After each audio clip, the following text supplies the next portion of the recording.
unatenda. Mungu wetu wewe ukisema unatenda. Mungu wewe unayarahisisha Jehova kwa sababu ya utukufu wa jina lako.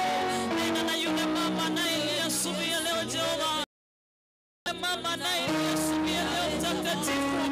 Mama yule ambaye amepoteza tumaini asubuhi ya leo. Mungu sema katika neno lako Jehova ya kwamba waambie wenye haki mambo ya kwao Jehova.